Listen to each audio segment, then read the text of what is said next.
A salute to small business, how these owners succeed in the Poconos. Plus the original people of the Poconos. The exhibit featuring the Lenape who lived here. And the newest indoor spot for pickleball. Find out what the sport is all about. Exploring another Pocono small town. A new spot to relax and unwind. The historic announcement heard around the world with local ties. Plus, an in-depth look at policing in the Poconos.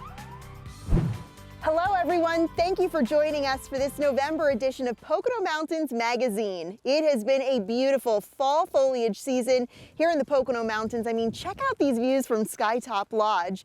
And now we're looking ahead to the winter season. Yeah, and Brianna, it is the season of giving thanks. We are so thankful for all the great stories on this edition of Pocono Mountains Magazine, including small businesses and what it takes to keep them running, as well as those medals being restored to the All-American athlete, Jim Thorpe. Yeah, there is a great show ahead. But first, let's check out how the Poconos have been making the news lately. Newswatch 16's Amanda Eustace takes us to Holly Ross Pottery to show us what has made this place so unique over the past 3/4 of a century. It's the end of an era for a pottery shop in the Poconos. Holly Ross Pottery has closed for good. WNEP TV reported on the final days of sales at the dinnerware shop in Greentown. PTN even talked to the late owner, Charlotte, back in 2019 about the property's iconic bridge. It is, yeah, it's just a really peaceful place to walk and to enjoy. Yeah, thank you so much. And so many people have memories from that bridge. I mean, they've come with their grandmother, or they've come with their mother, or they came when they were just little kids. If we're going to talk about food, let's talk about what's in front of us. What's this? This is our ostrich steak. WBRE TV's lifestyle program, PA Live, explored downtown Lehighton for a 1-hour show all about the Poconos. In this segment, host Chris Bohinski samples some of the unique dishes at Bonnie and Clyde Pub and Grill. We'll show you everything this small town has to offer coming up in just a bit. We're in Jim Thorpe, Pennsylvania. So this was a jail built in 1871, active all the way until January of 1995. 6ABC from Philly stopped in the old jail museum at Jim Thorpe for a spooky tour for the Halloween season. This historic jail has quite the story, as we've shared on Pocono Mountains Magazine before, and is open for tours to learn all about the Molly Maguires, who were imprisoned and put to death here. Work was finished this morning on towers for a new lift at Blue Mountain Resort in the Palmerton area in Carbon County. As WFMZ TV reports, skiers and snowboarders are in for a treat as this new high-speed 6-passenger chairlift nears completion. In addition to Blue Mountain, Camelback Resort, Jack Frost, and Big Boulder are also getting new lifts just in time for winter. In fact, there are plenty of new additions and upgrades in the works for all 6 ski resorts in the Poconos. Hey everyone, it's Jim Hamill, and here throughout the Pocono Mountains, we have some amazing small business owners who are really the lifeblood of the region. As far as Gather and Maud and Maine here in Honesdale go, they show up day in and day out, helping to drive the local economy here with shoppers and gift buyers here for the holiday season. And so we wanted to share with you some stories from Gather here in Honesdale, as well as Asparagus Sunshine in Delaware Water Gap, to explain just what it takes to run a small business here in the Poconos. Check it out. It has been 4 years and change since Olivia Santos set up shop on Main Street in Honesdale. Her store, Gather, is without a doubt a big part of Olivia's life. It's definitely, it's hard work, you know, it's, you're constantly working, you know, you're not just working when you're in the store, you're working when you're at home, when you wake up, you know, you always feel like there's something that you should be doing to further your business. The 20-something was living in New York, wanted more than the corporate life, and moved home to be part of a changing downtown Honesdale and Pocono Mountains. While rewarding, Gather and the small business life is still a commitment, a huge one. I work weekends, I work holidays. I mean, those are the busiest times too, so I really have to make sure that I'm, you know, at work those days. it's a commitment and it's a sacrifice that I have to make. I wouldn't trade it for anything. I mean, I'm so happy to be my own boss and to be able to, feel like I'm making a difference here and getting to meet so many amazing people. 50 miles away in another part of the Poconos, Lauren Chamberlain has been putting out the open sign at her Asparagus Sunshine for 4 years as well. Her hometown store turned a hobby into what Lauren calls an extension of her personality. It's literally different in here every single time you come in. You'll see something different, or there'll be a whole new display or just something new. This space, especially the counter, has a special connection for Lauren. I sat at this counter when I was probably 14 years old, and it was my first job, and I glued leather wallets together when it was the leather shop. Now it's her shop. Antiques, local memorabilia, things that didn't just appear overnight. Lauren has spent years searching, stocking, and devoting big time and effort to this small business. Somebody's got to move all this stuff. So there's physical labor involved. There's also, I don't go home and turn my brain off. It's not like, okay, it's 5 o'clock, I can turn my brain off, I'm gonna go home. No, I'm sitting at home, I'm doing the books, or I'm doing something else, or I'm in my workshop, repairing something. I work 7 days a week. Whether it's Asparagus Sunshine, or Gather, or any number of small businesses dotting the map of the Poconos, the story is the same. It's work, and sometimes not always what you think. Never know what's gonna happen that day. The other day I came in, there was a skunk in my basement, so. Olivia called in the professionals, and the skunk was safely sent on its way. A small reminder of just how interconnected the small business community is here and all across the Poconos. It's a team effort constantly. You gotta rely on other businesses, and it's a constant collaboration between everybody, and we're lucky to have a great network and support system of other business owners here on Main Street. From Main Street, Honesdale, to Delaware Street in Water Gap, relying upon one another is key for small businesses. This community has that already, and then being a business in it, it works, and it's like we're all friends. And if any one of us needs anything, you can call anybody in town. It's that warm, fuzzy feeling. The customers feel that. And all that hard work has paid off. Lauren and Asparagus Sunshine have plans to expand, opening a new shop around the corner. I wouldn't change it for the world. As hard as it's been and some of the struggles that we've had, I would never change it for the world. This love, this passion for the small business life is many things. Wearing different hats, balancing the books, and at times, pest removal. Plus, the onslaught of holiday shopping. Try to get through Q4 first. It's our busiest time of year. Yeah, I'm super excited. It's my favorite time of the year. It's the store looks great. We have so many gifts and so many Christmas items, and so much fun, and we get great energy during that time of the year. So yeah, let's get through that first. Always thinking business, these owners work to give our Pocono towns character, and in return, we can support them now and all year long. Happy shopping. Jim Hamill for the Pocono Television Network. Still ahead on Pocono Mountains Magazine, we're exploring yet another small town here in the Pocono Mountains. We'll find out what Lehighton has to offer. Jim Hamill and Brianna's Trunk will be right back with more Pocono Mountains Magazine. A special thanks to our sponsors, St. Luke's Monroe Campus, East Stroudsburg University, and Lehigh Valley Hospital, Pocono.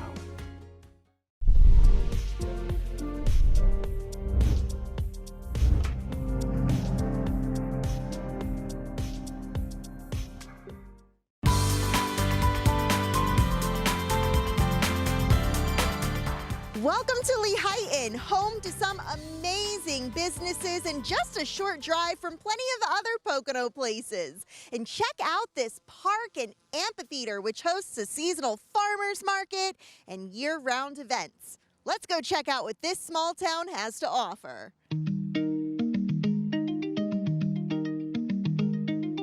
Welcome to Within Harmony. We have jewelry as far as necklaces and bracelets. We have ethically sourced crystals and stones from around the world. We have fossils, including dinosaur teeth. And then we have fun things like little plastic army men, known as Yoga Joes. We have books, we have tarot decks, and then we have an assortment of handcrafted items. What you're seeing here now is the crystal light bed. It's one of the therapies or sessions that we have here, whether it's physical aches and pains, whether you're a gym rat looking for recovery fast, whether you're going through any kind of trauma or any treatment, it can be utilized in conjunction with it.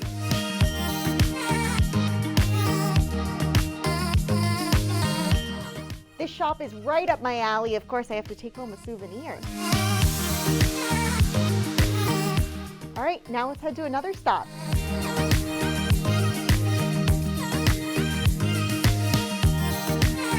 Hi, I'm Bob Schaefer here at Jokers of Well Game Cafe, where we like to give some people a place to sit down, have some fun, put the cell phone away, and enjoy each other. We have about 375 or 400 board games here, card games and whatnot to play.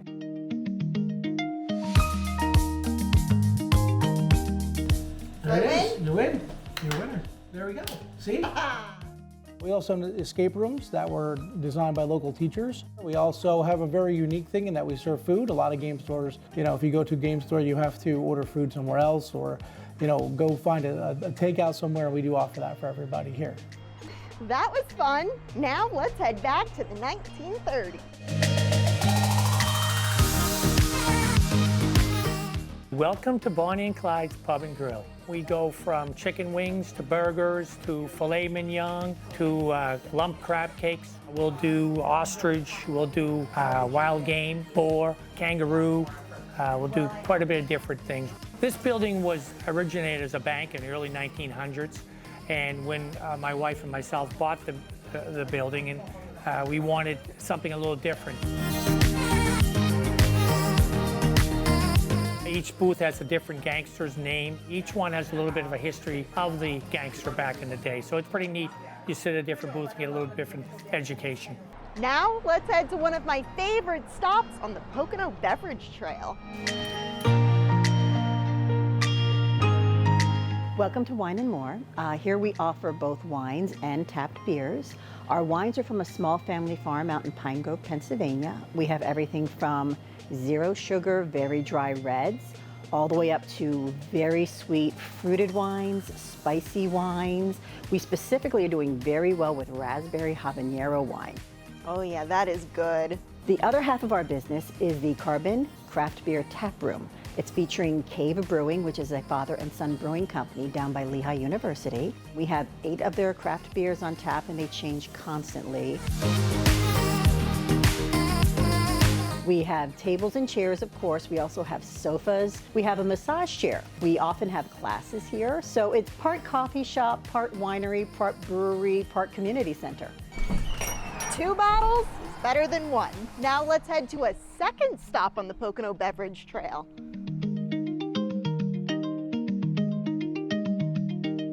My name is Rod Walk.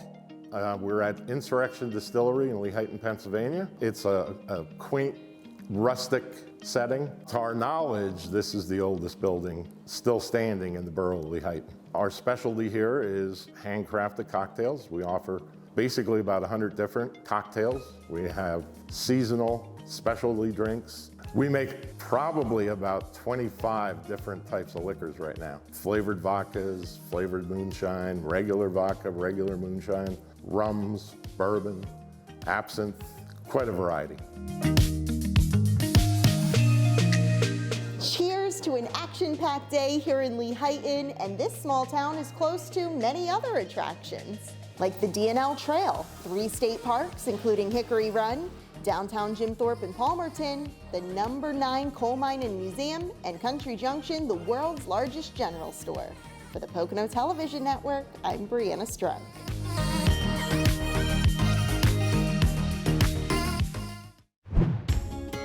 Still to come on Pocono Mountains Magazine, we are taking a deep dive on history here at the Columns Museum in Milford, learning about the Lenape, the indigenous people here of the Upper Delaware River Valley. Stay tuned. righting a wrong after 110 years. More on the historic news that made international headlines and the once-in-a-lifetime trip that came with it, coming up on Pocono Mountains Magazine. For a warm welcome and refreshing wine, Three Hammers Winery really delivers. The hops at 2nd District Brew Farm are grown right here. At Insurrection Distillery, you'll get a big city feel in our small town setting. Your trail awaits you. Make it whatever you want. Wineries, breweries, or distilleries. I've always wanted to craft a trail. Of course you do. Visit PoconoBeverageTrail.com.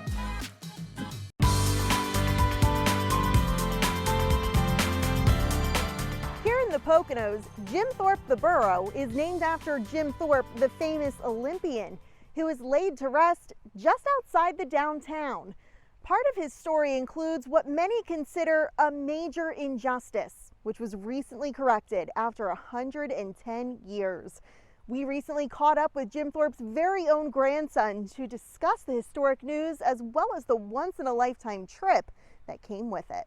And if you look behind me here, you can see some of the track that my grandpa ran on. In a full circle moment, this is John Thorpe at the Olympic Stadium in Stockholm, Sweden, where his grandfather won 2 gold medals in 1912. Oh, heck, it still gives me goosebumps. I'm getting goosebumps right now telling you the story. The trip came after Jim Thorpe, known as the world's greatest athlete, was reinstated in July 2022 as the sole champion of the decathlon and pentathlon, which he won by a landslide over a century ago.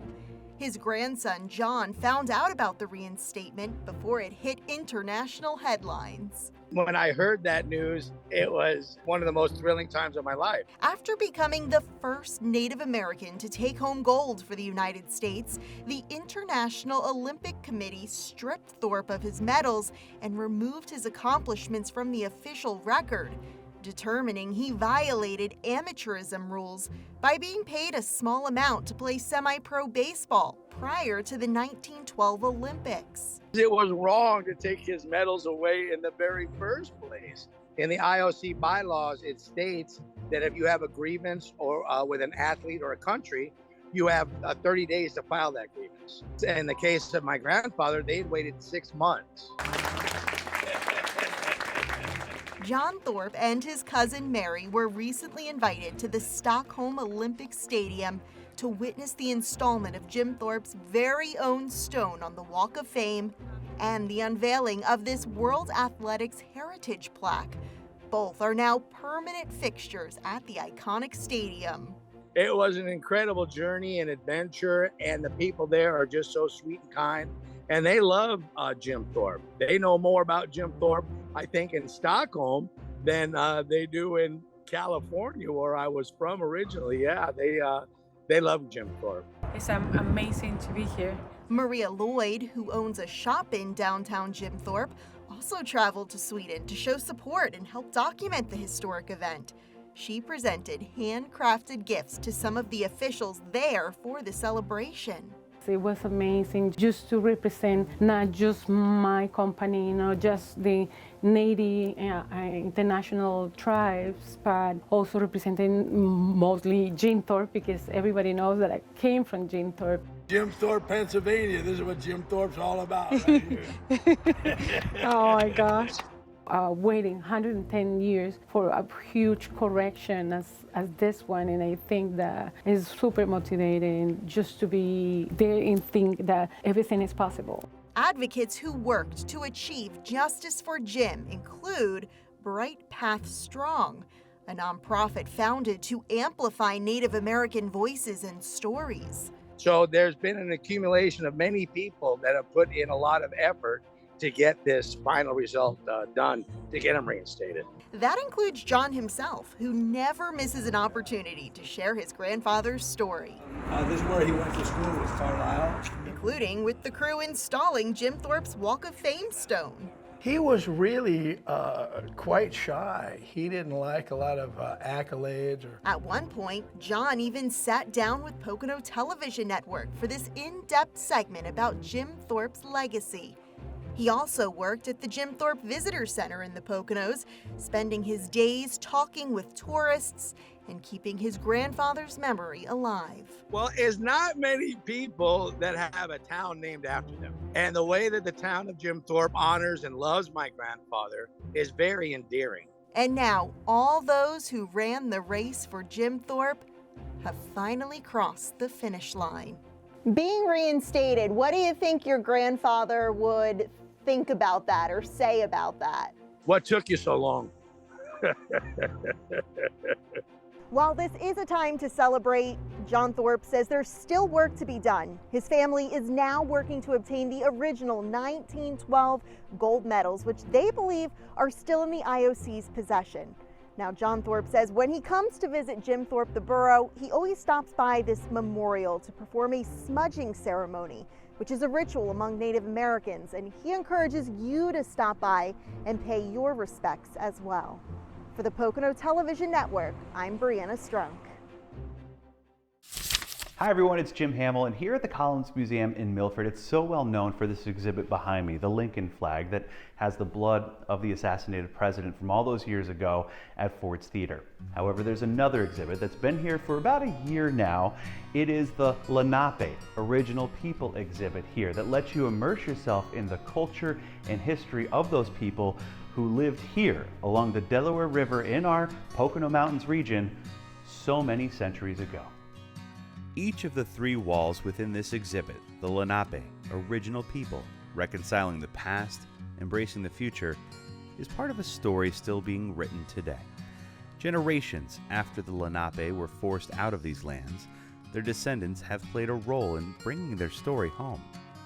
We involved several of the federally recognized Lenape tribes, so 2 from Oklahoma and 1 from Wisconsin. And they had a say in what the panel boards represent and what they say. We kind of bridged a gap by including, the infamous Tom Quick monument. Lori Strelecki is a student of history, running this museum and the Pike County Historical Society, including the Lenape exhibit, which is local history just as much as this monument to Tom Quick, who is believed to have bragged about killing dozens of those so-called natives.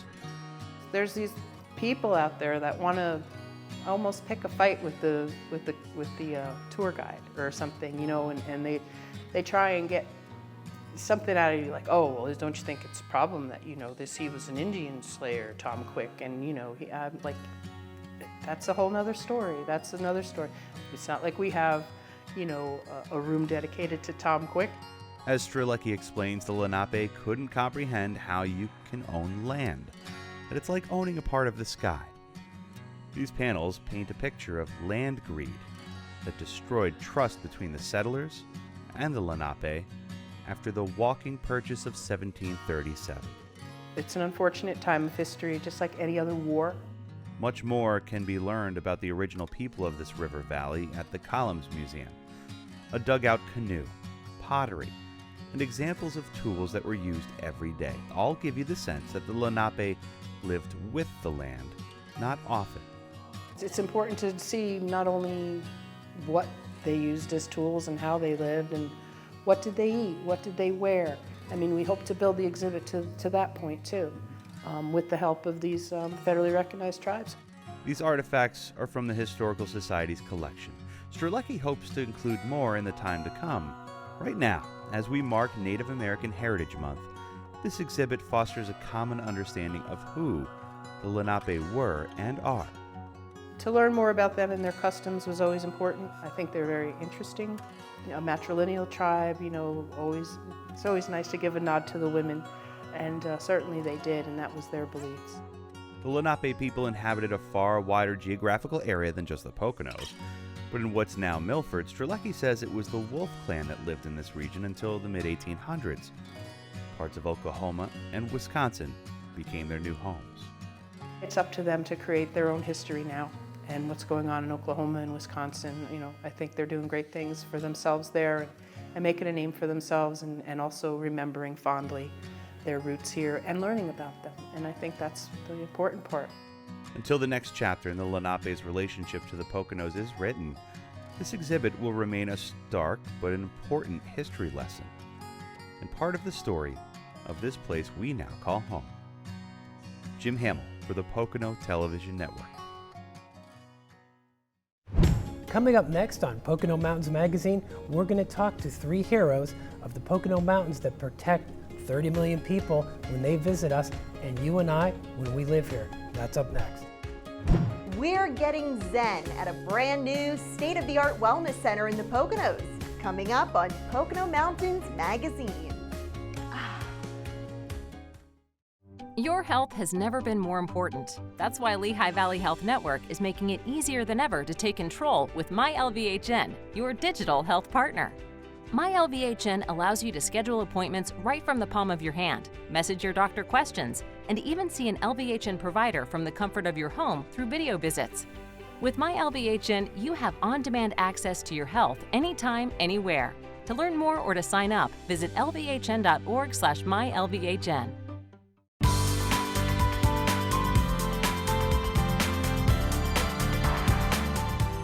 Hi everyone, you're back. You're watching the Pocono Television Network, and I'm Chris Barrett. This is a part of the program where we talk to folks locally here in the Pocono Mountains. And one of the things that we've always asked questions about, and well, we've really assumed, is that every time there's an emergency in a community, we have folks who are dedicated to responding to those emergencies.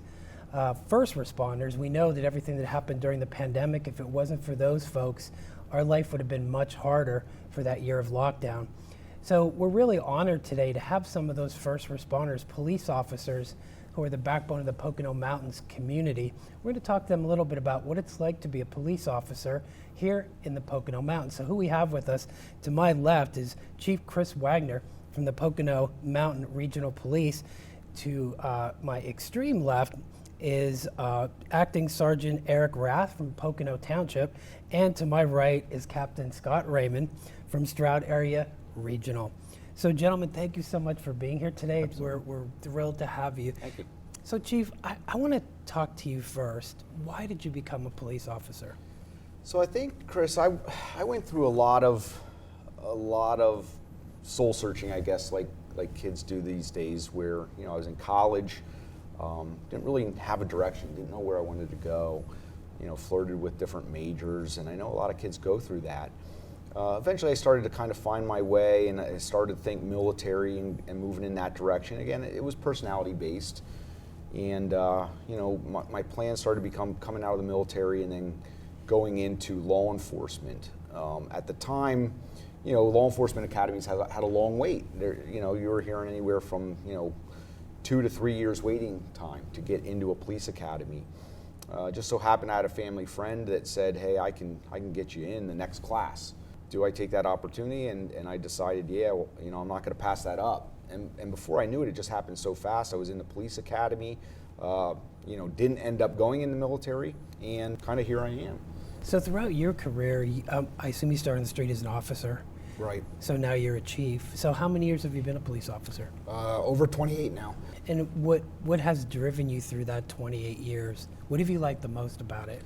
Just a passion for the job. It's not the same thing every day. So it's really serving the community, kind of servant leadership and all those types of things. Yeah, it really is. Again, just the dynamics of the job,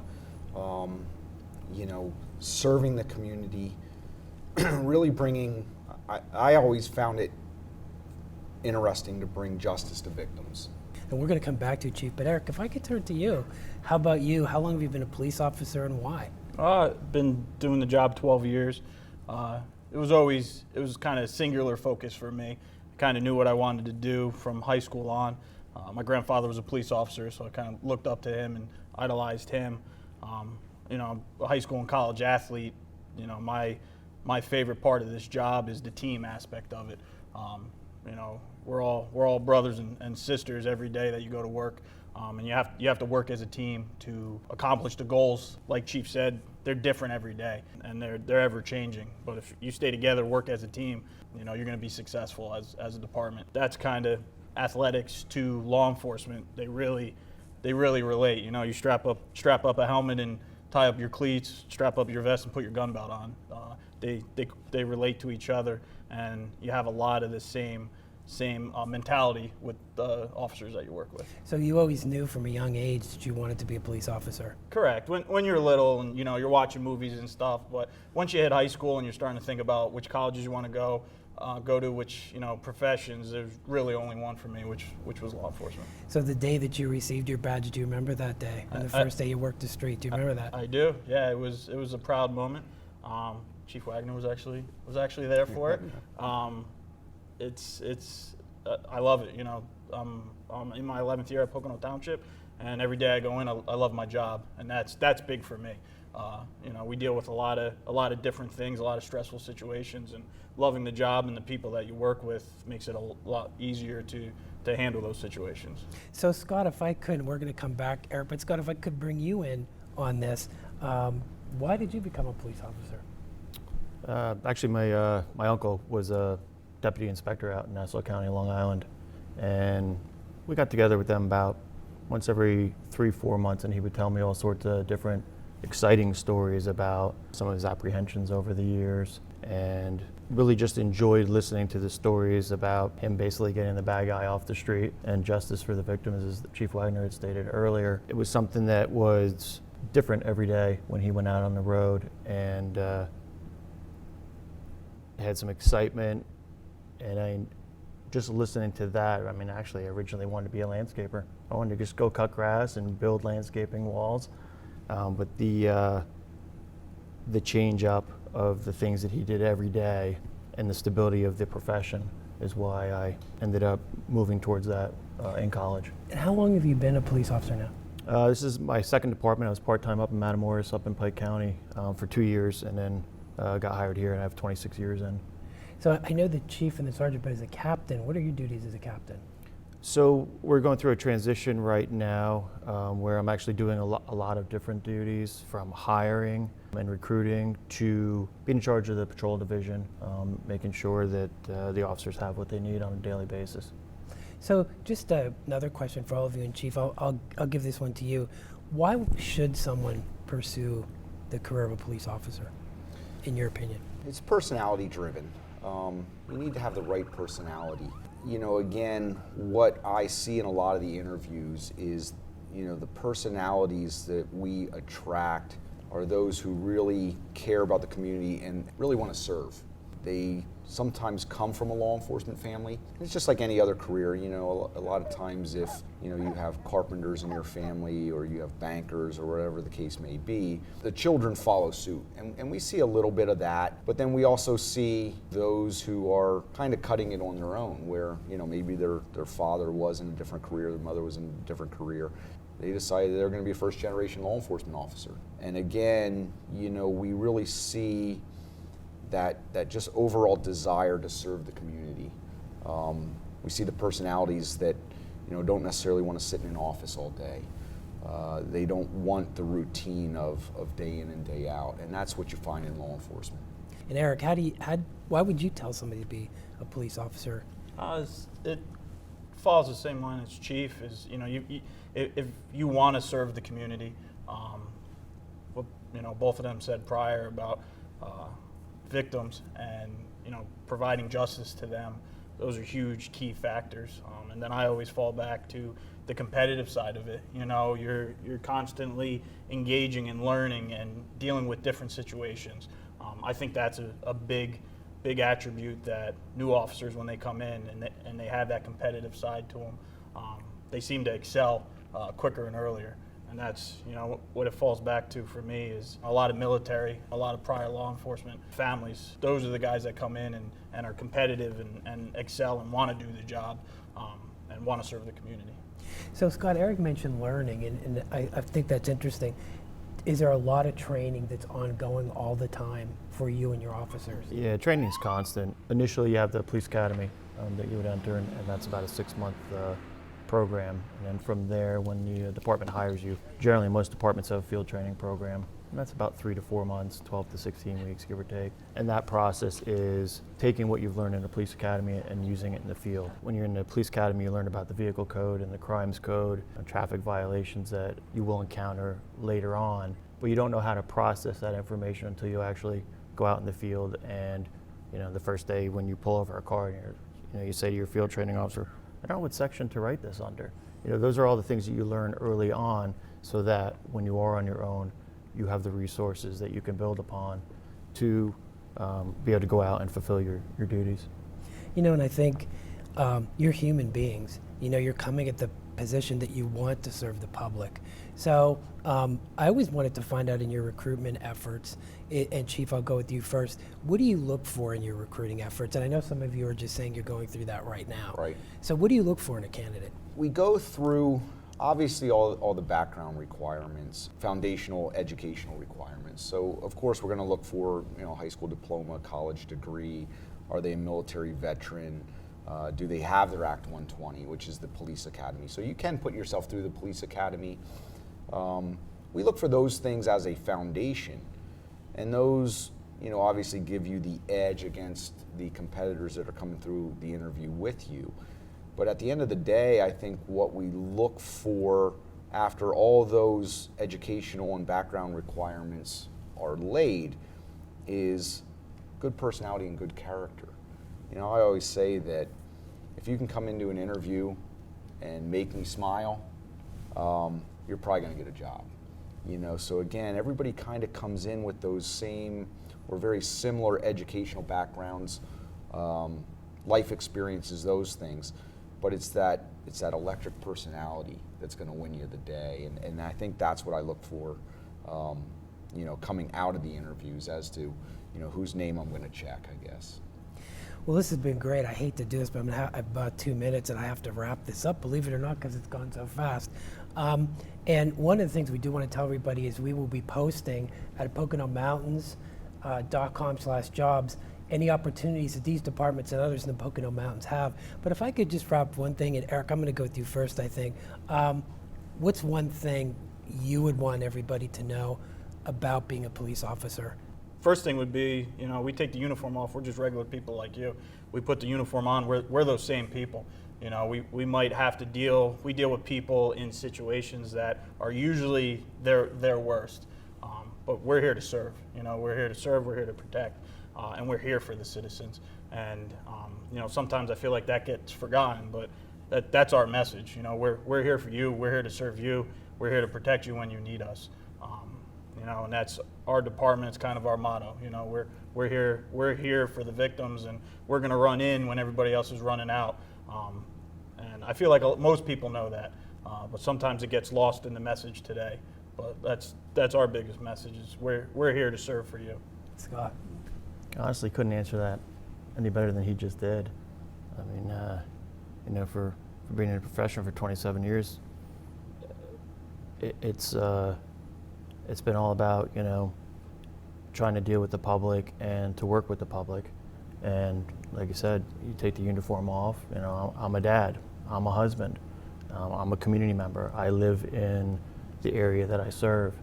I want the best for what's in the community. And I think when you're a police officer, that is part of your philosophy daily.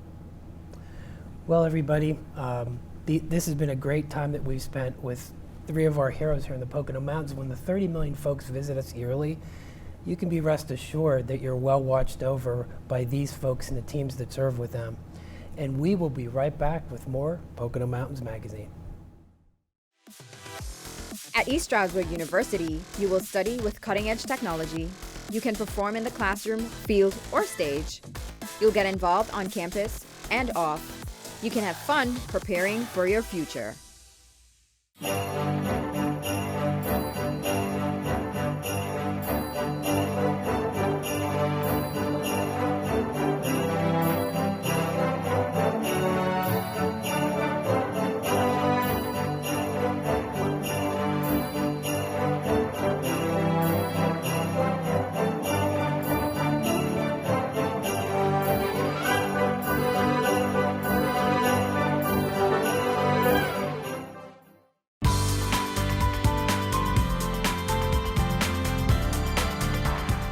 We can all use a little zen in our lives, and today we are visiting a brand new business in Mount Pocono where you can experience every modern wellness service that you could dream of and more, all under one roof. Let's go check it out. Good morning. All right, come with me. All right.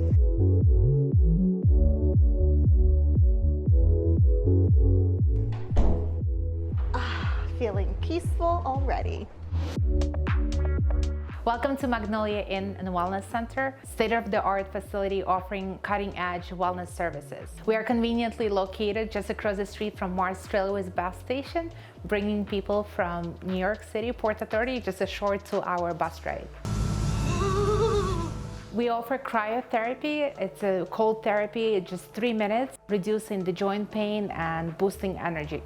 It gets down to negative 225 degrees. We also offer infrared sauna. That's great for detox, relax, reduce inflammation as well.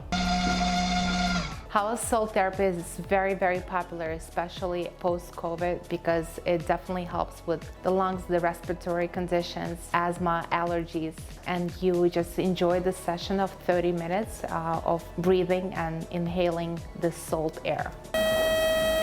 Biocharge is one of the most innovative technologies out there. There are up to 1,400 recipes available. We can pre-program up to 35 into the machine. People sit around it just like they would sit around the bonfire and charge themselves up with energy. Flow therapy, ours is a flow couple suite, so it's actually good for 2 people. It is a sensory deprivation therapy. There's nearly 10 inches of water, but there is also 1,500 pounds of Epsom salt. So the density of the water is what makes you float. And it's 1-hour session, 60 minutes. I've tried it a number of times, but people also say that it's an out-of-body experience. Steam room is another awesome way to detoxify your body. We offer a number of different massages: Swedish, deep tissue, couples massages, hot stone. IV drip has been a very popular thing around, and I'm so excited to bring this to the area as well. Magnolia Cafe and Juice Bar is a holistic, beautiful place that we created for people to continue their wellness journey. We offer cappuccinos, espressos, but also juices and smoothies and healthy snacks. So people can also stay here overnight. We created state-of-the-art 6 boutique rooms. Every single one has its own theme. You know, I was looking for all of these services for myself and I could not find, and I kept going to New York and to other places. There has definitely been a big demand in the last 2 years, 3 years that we are seeing. I just decided to bring it all under one roof and to make it available for the community as well as for the tourists. Our original property, Magnolia Streamset Resort and Wedding Venue, is located in Canadensis, Pennsylvania, and we've been very busy there in the last couple of years. First, we've purchased quite a bit of acreage around the original property. So now we sit on 125 acres of undisturbed, pristine forest and truly intensified that feeling of disconnection for our guests. So we actually debuted our Streamside Kitchen this summer. It's an outdoor seasonal eatery. So Wedding Venue is truly a unique, chic, and rustic experience for our couples. They get married in what we call Enchanted Forest Chapel, and then they celebrate this incredible occasion in about 4,000 square foot brand new pavilion that's built all along the stream. So we have 6 freshly renovated cottages and 3 units. We can host up to 56 people. They range in sizes from 1 bedroom to 3 bedrooms. We purposely eliminated many of the modern age distractions, like we don't offer TVs in our cottages, and instead we encourage them to play a board game or make a fire. Another project that we're excited to begin shortly is adding off-the-grid units. Our dream is to have tree houses and the glam tents.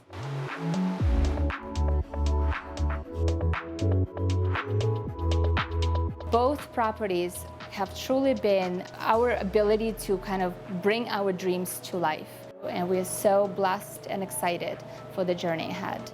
Cheers to that. For the Pocono Television Network, a very rejuvenated Brianna Strunk. The sport of pickleball has been picking up in popularity lately. We're going to show you the newest place indoors in the Poconos where you can learn and play pickleball in any type of weather. And it's a lot of fun. Stick around. St. Luke's has been a cornerstone of the Lehigh Valley for over 150 years.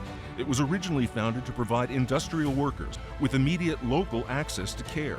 In the last century and a half, while healthcare has transformed dramatically, St. Luke's dedicated physicians, employees, and volunteers have proven they can respond to changes with exciting, innovative, and bold healthcare solutions. St. Luke's ability to deliver the highest quality care at the lowest cost is truly transformational and will ensure our future. Many destination resorts in the Poconos offer different experiences that allow you to relax. They are sought out to rebuild and rejuvenate the body. Day spas have become incredibly popular, and we have some of the best right here in the Pocono Mountains.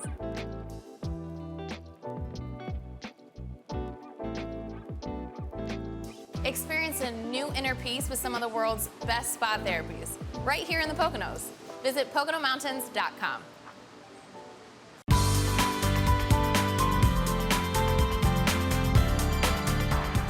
Hey, it's Jim Hamill, and if you haven't heard, there is a pretty big sports craze sweeping the nation and right here in the Pocono Mountains. It's pickleball. And now there's a brand new indoor facility in White Mills between Honesdale and Hawley, Dropshots Pickleball, that is here for year-round play indoors. Let's go find out what this sport is all about.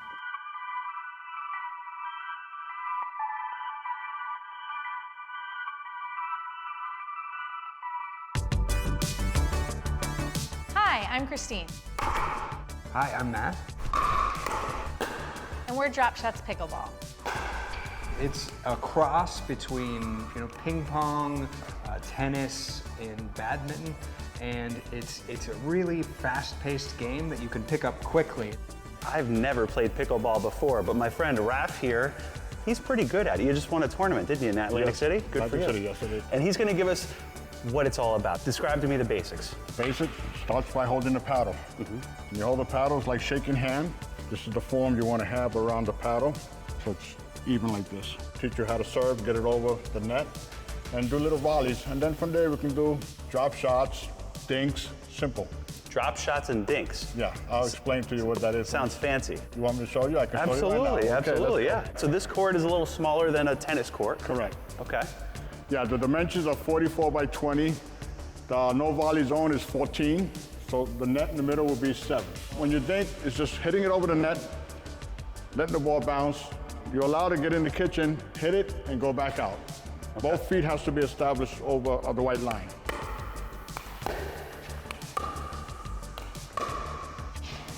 That's one of the basics. The other basic will be cross dinking, which it is. I'm going to be hitting the ball to Mary. And this is another basic. The third shot drop, it's anywhere from here to the back. The reason why you want to learn that, when you have both guys that's in front, you got to be able just to drop it right over the net for us to advance. Okay. Okay? They call it third shot drop, but you can do it any time. And the next one is the serve. Serve, right? Okay. There's 2 ways of doing it. You can bounce it and then hit it across. Right. Or you can hit it in the air. All right. So that's your 2 basic ways to serve. Here goes nothing. They can get to, a really fun playing level, in a short time frame. With a game like tennis, it can take 2 or 3 years before you're having a really high-level game, and that's why people fall in love with it so fast. Great playing. Hey, good stuff. And basically, that's pickleball. A year ago, I think we were driving around and Matt said, we should open a racket club. And I said, you're insane.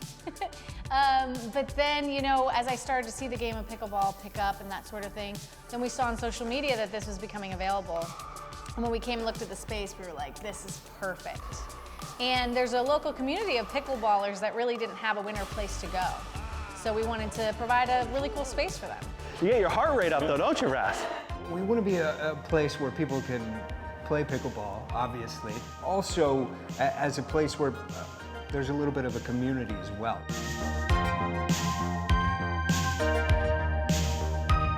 Find us on Facebook, Instagram, we're Dropshots Pickleball.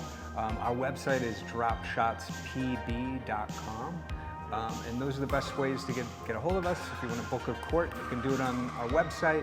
Check out the open play schedule. Yep, see what's kind of events are coming up, that sort of thing, all on the website. So for Jim Hamill, Pocono Television Network at Dropshots Pickleball, the newest indoor pickleball court in the entire Pocono Mountains. We'll see you next time. That looked like so much fun. Yeah. From pickleball to hanging out at one of our Pocono resorts, warming up by the fire like at Skytop here. There's plenty to do indoors this season, and of course there will be plenty to do coming up this winter as well. Absolutely, Brianna. Those ski resorts across the Pocono Mountains will start making snow as soon as the temperatures drop enough. And of course, if Mother Nature cooperates, we'll get a lot of snow this upcoming winter season. So check out all the activities that you can experience throughout the Poconos on PoconoMountains.com. Thank you so much for joining us for this November edition of Pocono Mountains Magazine. We'll see you next month. Have a happy Thanksgiving.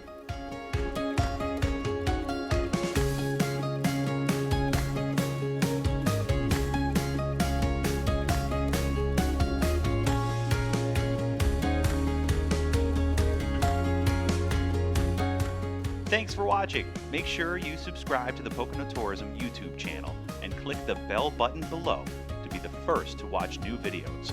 You can also click the link on the screen to watch more episodes of Pocono Mountains Magazine.